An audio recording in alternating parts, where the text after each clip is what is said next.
అందరికీ నమస్కారం. మీరు చూస్తున్నది నీలిమేఘం.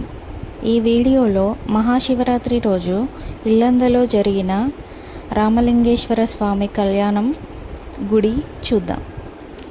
ఈ కళ్యాణంలో కన్యాదానం టైంలో అమ్మాయిల గురించి, కన్యాదానం గురించి చాలా బాగా చెప్పారు. ఇక్కడ యాడ్ చేశాను, వినండి. చాలా మంది ఆడపిల్లలతో మగపిల్లలే కావాలి అని అనుకుంటున్నారు.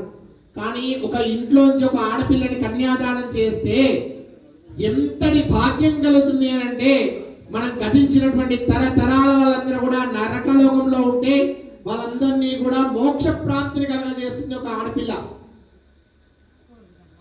7 తరాల నుండి వస్తున్నటువంటి యొక్క బాంధవ్యాన్నంతా కూడా మోక్షాన్ని కలిగింపజేస్తుంది ఒక ఆడపిల్లని కన్యాదానం చేస్తే.